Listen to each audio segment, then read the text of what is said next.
Have you ever walked away from a conversation apologizing for something you didn't even do? You feel drained, confused, and unsure of how you even ended up taking the blame. Manipulation operates as a quiet, invisible strategy focused entirely on gaining control. It bypasses your defenses by staying subtle and avoiding the red flags of obvious aggression. People who do this tend to rely on a specific playbook. There are 8 standard tactics they use over and over again.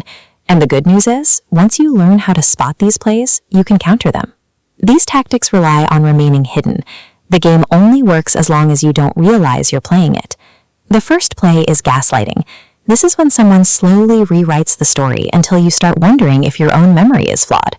It happens one small denial at a time, forcing you to question your own emotions and experiences. To defend against it, get clear. Start writing things down. Trust how an event made you feel. And remember that you never need someone else's permission to validate your own experience. This graph shows the next play, love bombing. Notice how intensity spikes massively at the beginning of the relationship. You get hit with huge compliments. But once hooked on that emotional high, they pull back, and the intensity plummets to 0. To protect yourself, hit the brakes. Actively slow down the pace of any new relationship. Ask questions, take space, and measure a person by their long-term patterns rather than grand promises on day 2. Both of these tactics succeed by throwing off your internal compass. By creating intense doubt or intense euphoria, they push you to abandon your judgment and rely entirely on their version of reality. Next is guilt tripping. This is a tactic where setting a completely normal boundary gets framed as you being selfish or cold. It takes your natural care for another person and turns it into a debt you constantly feel like you have to repay. You stop a guilt trip by pausing and asking yourself a simple question. Did I actually do something wrong, or am I just being manipulated?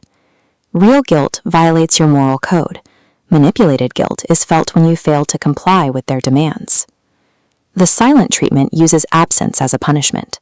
By going cold and unreachable, a person creates an unbearable quiet that pressures you to chase them and apologize just to end the tension. How do you handle it? Stop chasing the noise.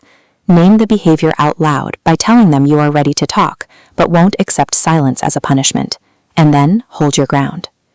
If you are an empathetic person, you naturally want to fix tension. These 2 plays exploit that trait, turning your kindness into an invisible leash that keeps you acting exactly how they want. This diagram shows triangulation. A disagreement between 2 people is a straight line. Suddenly, pulling a third person into the conflict creates a triangle that isolates you. To stop it, pull the triangle apart. Demand direct one-on-one communication. Talk to me, not about me. Another way to manufacture chaos is the white knight dynamic. This person seems like a hero, always showing up to comfort you. But behind the scenes, they are actually the ones stirring up the conflict or chipping away at your confidence, just so they have a reason to step in and save you. To defend against this, watch their patterns carefully. Notice if they only seem supportive when things are falling apart. Take genuine help when needed, but maintain the power and the room to solve your own problems. Whether it's building an alliance against you or pretending to rescue you from a fire they started, the goal is the same.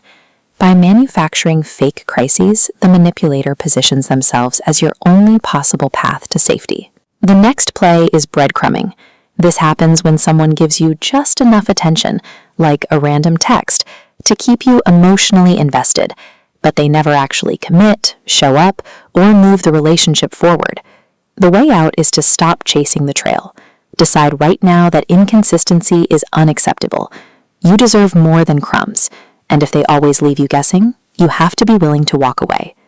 Darvo is a 3-step cycle used to avoid accountability. Deny the event, attack you, and reverse victim and defender. It's a magic trick hiding the original problem. When it happens, don't take the bait. Stubbornly redirect the focus directly back to the facts. Both breadcrumbing and Darvo are designed to wear you out. They trap you in an exhausting loop of anticipation and arguments, ensuring nothing ever gets resolved. All 8 of these plays in the manipulator's playbook share one single glaring vulnerability. For any of them to work, they require you to be confused. Naming these tactics changes your perspective. An overwhelming emotional storm becomes a predictable, mechanical series of plays you can see coming, and once you see the game, you can stop playing it. The ultimate countermove to every single one of these tactics is the establishment and enforcement of clear, immovable boundaries. Because at the end of the day, no one else gets to dictate your reality, and you never need anyone's permission to protect your own